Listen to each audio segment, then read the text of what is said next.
श्री शिवाय नमस्तुभ्यम। हर हर महादेव। छत्तीसगढ़ राज्य के दंतेवाड़ा की पावन धरा में मां दंतेश्वरी की कृपा से श्री शिव पुराण कथा शुरू हो गई है। यह 7 दिवसीय शिव महापुराण कथा है जो कि 7 से 13 दिसंबर 2025 तक आस्था और यूट्यूब के माध्यम से लाइव देखी जा सकती है। आज के इस वीडियो में आपको आज की कथा में गुरुजी पंडित प्रदीप मिश्रा जी ने जो 4 बिल्कुल नए उपाय बताए हैं उनकी जानकारी मिलने वाली है। साथ ही सोमवार है, कल 8 दिसंबर है और इस दिन किए जाने वाले 2 विशेष अचूक उपायों को भी हम इस वीडियो में बताने वाले हैं। साथ ही इस वीडियो में आपको कुल मिला के 7 उपायों की जानकारी मिलने वाली है। अगर आप पर कोई टोना टोटका कर रहा है तो आपको कौन सा नया उपाय करना चाहिए, महिलाओं के लिए गर्भ में या फिर उदर से संबंधित कोई समस्या होने पर कौन सा उपाय करना चाहिए, साथ ही साथ किसी को लग रहा है कि इसका एक्सीडेंट होने वाला है या फिर हो गया है तो कौन सा उपाय करना चाहिए, एक्सीडेंट होने पर यदि वह आईसीयू में भर्ती है या फिर कोई बड़ी बीमारी हो गई है तो कौन सा नया उपाय करना है, साथ ही बुरे सपने आने पर कौन सा नया उपाय करना चाहिए, यह सभी उपायों की जानकारी आपको इस वीडियो में मिलने वाली है। आज 7 दिसंबर पहले दिन की श्री दंतेश्वरी शिव महापुराण कथा में गुरुजी पंडित प्रदीप मिश्रा जी ने कुल 20 उपाय पत्र और उपयोगी जानकारियां दी हैं। सभी की जानकारी आपको इस वीडियो के माध्यम से मिलने वाली है। अगर किन्हीं कारणवश आपने 7 दिसंबर की पहले दिन की शिव पुराण कथा जो कि दंतेवाड़ा में चल रही है इसे नहीं सुन पाए हैं तो संपूर्ण कथा का रसतत्व आपको इस छोटे से वीडियो से प्राप्त होने वाला है। बढ़ते हैं आज की कथा की पहली विशेष जानकारी की ओर। कथा शुरू होते ही गुरुजी ने कहा, माता सती का दांत यहाँ गिरने के कारण माता दंतेश्वरी की कृपा दंतेवाड़ा छत्तीसगढ़ के लोगों को प्राप्त हुई है। यह माता के 52 शक्तिपीठों में से एक शक्तिपीठ है जो कि यहाँ पर स्थित है। पढ़ते हैं आज की कथा की दूसरी विशेष जानकारी की ओर। गुरुजी ने कहा, केवल भारत की 2 नदियां ऐसी हैं जहां से शंकर भगवान का शिवलिंग प्रकट होता है। पहली है मां नर्मदा, दूसरी है मां इंद्रायणी। अगर आप बस्तर में खुदाई करेंगे तो आपको संपूर्ण क्षेत्र में भोलेनाथ का ही शिवलिंग प्राप्त होगा।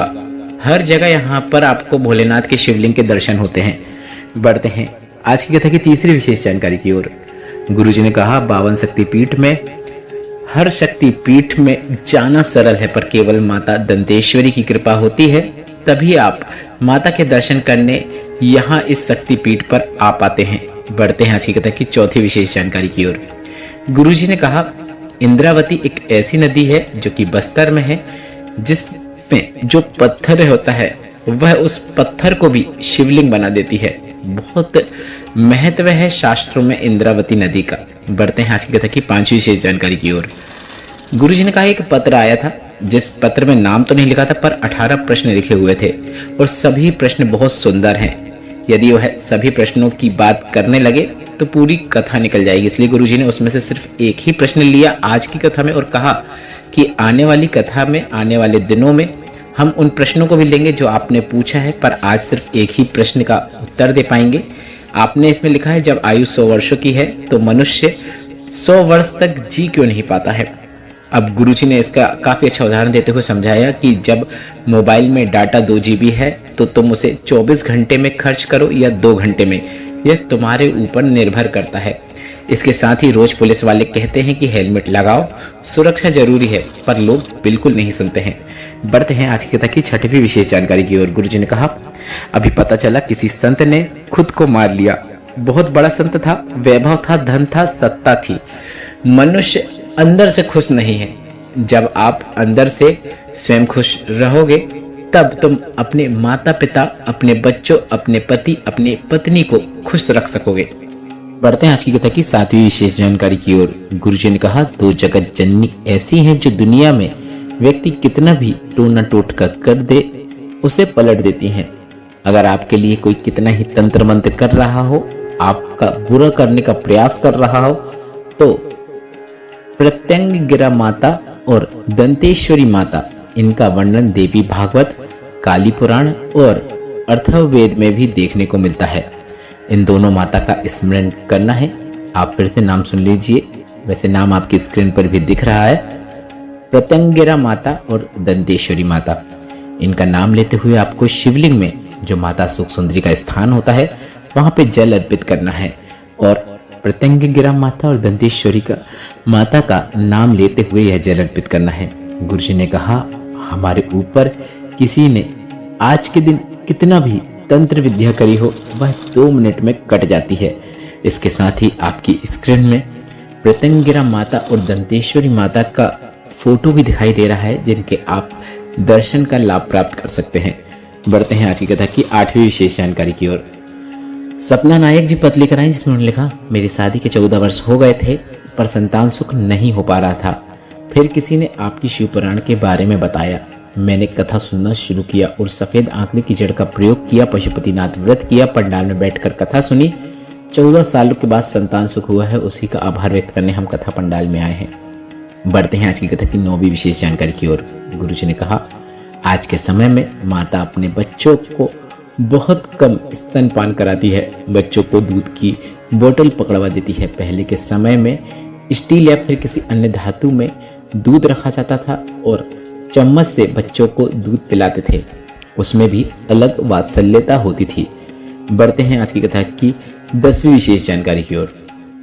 गुरुजी ने कहा, अगर किसी को बहुत गंदे गंदे सपने आ रहे हैं, किसी को ऐसा लग रहा है कि एक्सीडेंट दिख रहे हैं, सर्प दिख रहा है, सांप दिख रहा है, कभी अपने माता पिता, पत्नी या फिर पति के बारे में गलत दिख रहा है, कभी कभी लगता है कि मेरे पति के साथ कभी कुछ गलत ना हो जाए, या फिर आपको ऐसा लग रहा है कि आपके बच्चों के साथ कहीं कुछ गलत ना हो जाए, मन में बहुत बुरे बुरे ख्याल आते हैं, तो आपको प्रत्यंगिरा माता या फिर दंतेश्वरी माता का नाम स्मरण करना चाहिए। बढ़ते हैं आज की कथा की 11वीं विशेष जानकारी की ओर। शंभेश्वर महादेव भोलेनाथ का एक ऐसा स्वरूप है, मुख है शेर का, शरीर है मनुष्य का और पंख बने हुए हैं 2। बढ़ते हैं आज की कथा की 12वीं विशेष जानकारी की ओर। गुरुजी ने कहा, ऐसी नारियां जिनका गर्भ से जुड़ी हुई समस्या चल रही हो, या फिर रजोधर्म से जुड़ी हुई समस्या चल रही हो, या फिर उदर से जुड़ी हुई समस्या चल रही हो, तो उनके लिए भी प्रत्यंगिरा माता और या दंतेश्वरी माता का नाम बहुत ही लाभदायक है। आपको बस इतना करना है, प्रत्यंगिरा माता, दंतेश्वरी माता का नाम लेकर एक चावल का दाना जलाधारी में, जिसमें शिवलिंग रखा हुआ होता है, उसमें आपको एक चावल का दाना अर्पित कर देना है। प्रत्यंगिरा माता या फिर दंतेश्वरी माता का नाम लेते हुए, दोनों माता में से किसी एक माता का भी नाम ले सकते हैं या फिर दोनों का भी नाम आप ले सकते हैं, का नाम लेकर आपको बस एक चावल का दाना शिवलिंग में जो जलाधारी होती है, जिसमें शिवलिंग रखा हुआ रहता है, माता पार्वती के हस्तकमल जो होते हैं, वहां पे आपको अर्पित कर देना है। रजोधर्म से जुड़ी हुई जितनी भी समस्याएं हैं वह दूर होना शुरू हो जाती हैं। साथ ही आपको डॉक्टर को भी दिखाना है, पूरा ट्रीटमेंट करना है, उसके साथ ही साथ आपको यह सरल और आसान उपाय करना है, लाभ जरूर देखने को मिलेगा। बढ़ते हैं आज की कथा की 13वीं विशेष जानकारी की ओर। संतोषी जी जगदलपुर से पत्र लेकर आई, जिसमें लिखा, मेरी बहन की दोनों किडनी खराब, डॉक्टर ने बता दी, इलाज हुआ, उसके बाद उसका डायलिसिस शुरू हो गया। हफ्ते में 2-3 बार डायलिसिस होता। मेरे पति ने सीहोर से अपने दोस्तों से रुद्राक्ष मंगवा लिया और सीहोर के रुद्राक्ष का जल रोज शिवलिंग पर चढ़ाकर मैंने मेरी बहन को देना शुरू किया। बहन को आचमन करा देती, थोड़ा सा जल ही औषधि रूप में प्राप्त करती और उसका लगातार आचमन कराया। अब डायलिसिस समाप्त हो गए हैं, उसी का आभार व्यक्त करने हम कथा पंडाल में आए हैं। बढ़ते हैं आज की कथा की 14वीं विशेष जानकारी की ओर। कुंती साहू जी कांकेर से ही पत्र लेकर आई, जिसमें लिखा, 15 वर्ष से सरकारी नौकरी के लिए अप्लाई कर रही थी पर किसी भी परीक्षा में उत्तीर्ण नहीं हो पा रही थी। आपकी कथा सुनना शुरू किया, जल चढ़ाना शुरू किया, पशुपतिनाथ व्रत किया, बाबा के सामने खूब रोया करती थी। बाबा की कृपा से आज नौकरी लग गई है, उसी का आभार व्यक्त करने कथा पंडाल में आए हैं। बढ़ते हैं आज की कथा की 15वीं विशेष जानकारी की ओर। विशेष जानकारी, विशेष उपाय बताते हुए गुरुजी ने कहा, यदि किसी व्यक्ति का एक्सीडेंट हो गया है और डॉक्टर ने कह दिया है कि बचना बहुत मुश्किल है, या फिर कोई ऐसा रोग हो गया है जिसमें डॉक्टर ने जवाब दे दिया है, तो आपको डॉक्टर से कहना है, डॉक्टर आप अपना इलाज कीजिए, क्योंकि डॉक्टर भी शिव का रूप होते हैं। डॉक्टर जो कहे वह सभी आपको करना है। डॉक्टर जैसा ट्रीटमेंट लिखे वैसा सब कुछ आपको करना है, सारी जांचें करना है। और इसके साथ याद रखना, कभी कोई विपत्ति आए, स्वास्थ्य से जुड़ी हुई कोई समस्या हो, तो सबसे पहले डॉक्टर के पास जाना है, हॉस्पिटल जाना है। आपको इधर उधर के ढोंग प्रपंच में नहीं लगना है। अब यह उपाय आप दिन के समय या रात्रि के समय कभी भी कर सकते हैं जब आपको परेशानी देखने को मिल रही है। भोलेनाथ के मंदिर में एक हाथ में दूध लेकर एक हाथ में जल लेकर पहुंच जाना है और प्रत्यंगिरा माता या फिर दंतेश्वरी माता का नाम लेते हुए दोनों चीज मतलब जल और दूध एक साथ शिवलिंग पे अर्पित करना शुरू कर देना है। इसके बाद भगवान से प्रार्थना करना है कि हे भोलेनाथ, सबने मना कर दिया है कि नहीं बचेगा, मतलब उसका स्वास्थ्य खराब है, पर अगर तू कृपा करेगा तो उसका काल भी कुछ नहीं बिगाड़ सकता, तेरे को ही संभालना है। भोलेनाथ से प्रार्थना कर सकते हैं। गुरुजी ने कहा दवाइयाँ कार्य करेंगी और शीघ्र अतिशीघ्र वह व्यक्ति स्वस्थ जरूर होगा।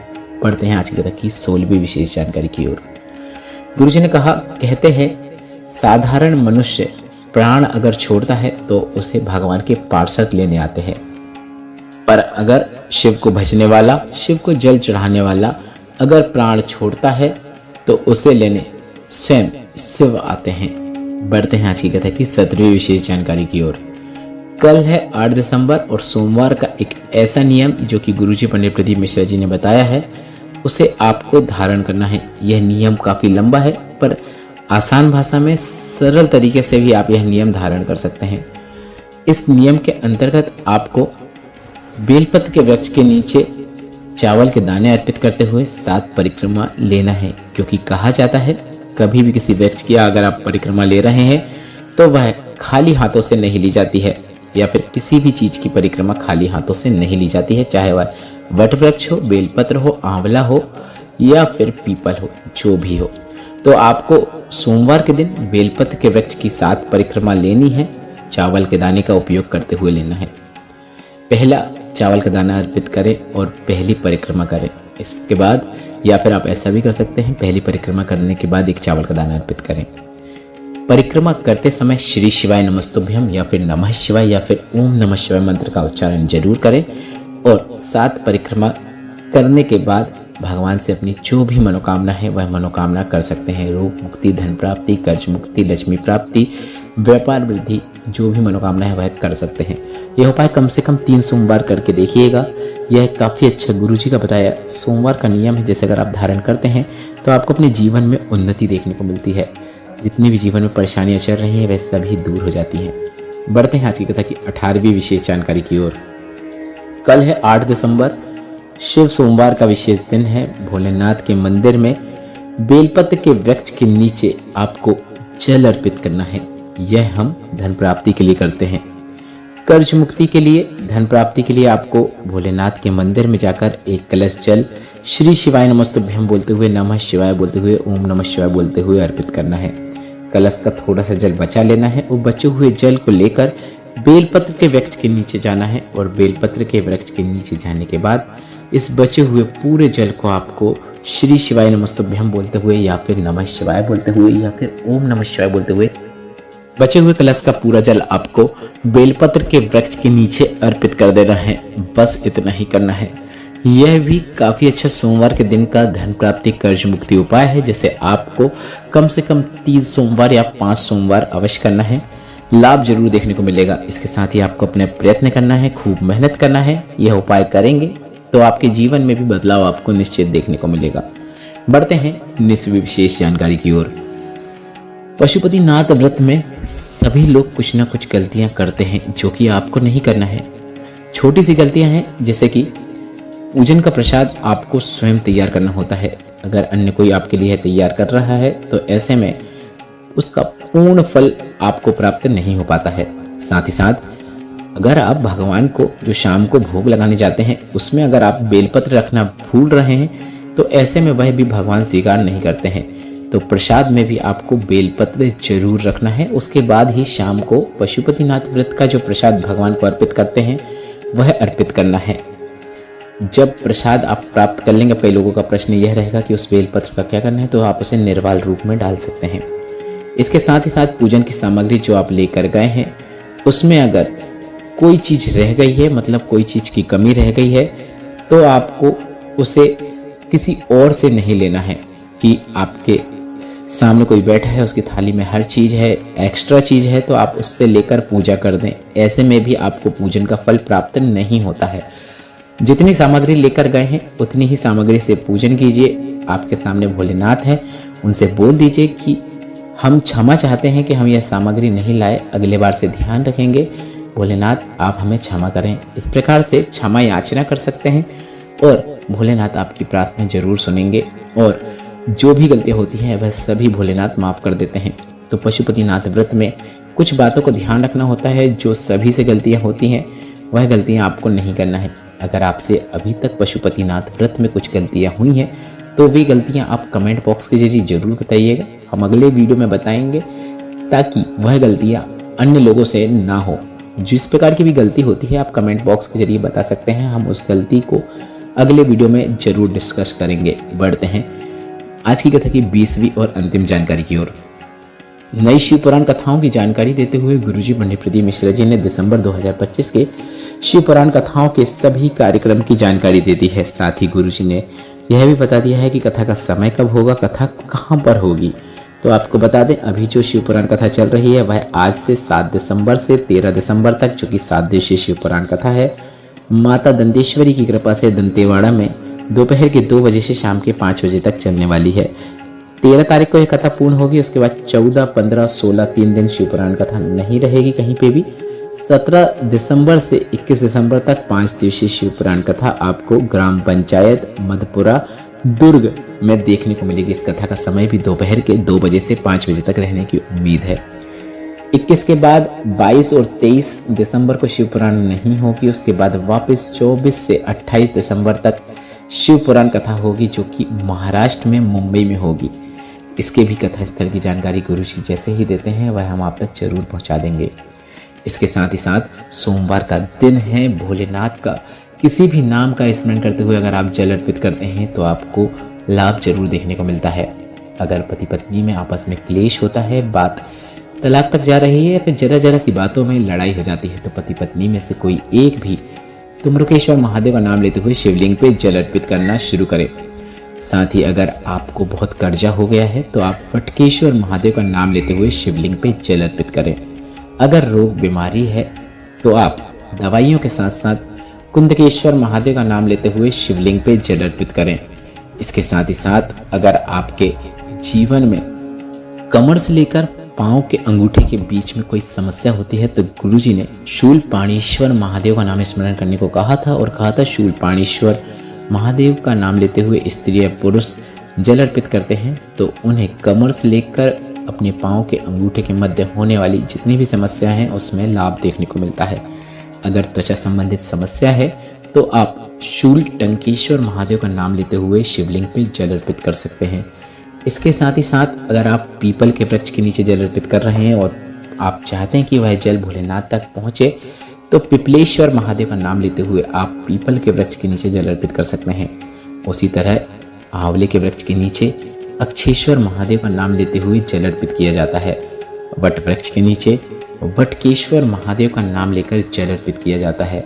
वहीं बेलपत्र के नीचे श्री शिवाय नमस्तुभ्यम या फिर नमः शिवाय या फिर ओम नमः शिवाय या फिर बिल्वेश्वर महादेव का नाम लेकर जल अर्पित करने से आपकी हर मनोकामना देवाधिदेव महादेव पूर्ण कर देते हैं। जल आप भोलेनाथ के मंदिर में अर्पित करें या फिर किसी वृक्ष के नीचे अर्पित करें। अगर आप भोलेनाथ को सच्चे दिल से भगवान का स्मरण करते हुए जल अर्पित करते हैं तो वह जल भोलेनाथ स्वीकार करते हैं, भले ही आपने वह जल कहीं पर ही अर्पित क्यों न किया हो।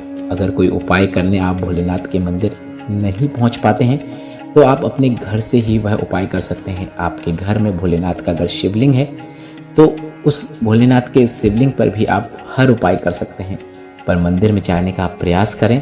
मंदिर के शिवलिंग में कई प्रकार के अभिषेक होते हैं, वह जितनी आरतियां होती हैं, जितने अभिषेक होते हैं, जितने लोगों द्वारा नाम स्मरण किया जाता है उतना ही वह सिद्ध होता चला जाता है।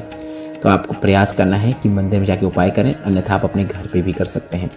इसके साथ ही आपको बता दें इस वीडियो के टैग्ड प्रोडक्ट जो कि आपको स्क्रीन पे भी दिख रहा है टैग प्रोडक्ट से, या फिर आप डिस्क्रिप्शन में भी देख सकते हैं, उसमें भी आपको लिंक देखने को मिल जाएगी। उसमें एक नर्वदेश्वर शिवलिंग हमने टैग किया है जो लगभग 200 रुपये का है, जिसको आप अपने घर पर लाकर उसका पूजन अर्चन शुरू कर सकते हैं या फिर आप अपने घर के किसी गमले में भी रख सकते हैं। बस आपको उसका पूजन अर्चन करना है, एक दीपक प्रज्वलित करना है। इसके साथ ही साथ नर्वदेश्वर शिवलिंग के साथ साथ अगर आप श्री शिवाय नमस्तुभ्यम का एक प्रोडक्ट है जिसे आप अपने घर के द्वार में लटका सकते हैं, वह भी हमने टैग किया है जो कि 132 रुपये का है। दोनों प्रोडक्ट आप डिस्क्रिप्शन में दी गई लिंक पर टच करके देख सकते हैं या फिर टैग प्रोडक्ट में दी गई लिंक पर टच करके देख सकते हैं और उन्हें मंगवा सकते हैं और रिटर्न पॉलिसी को चेक करके उन्हें वापस भी भेज सकते हैं। सभी प्रोडक्ट फ्लिपकार्ट में मौजूद हैं। वीडियो में बताई गई जानकारी संबंधी जितने भी प्रश्न हैं वे सभी प्रश्न आप कमेंट बॉक्स के जरिए पूछ सकते हैं। मेरे द्वारा दी गई जानकारी अगर आपको थोड़ी सी भी उपयोगी लगी है तो इस वीडियो को लाइक जरूर करें। कमेंट बॉक्स में श्री शिवाय नमस्तुभ्यम या फिर हर हर महादेव जरूर टाइप करें। श्री शिवाय नमस्तुभ्यम, हर हर महादेव।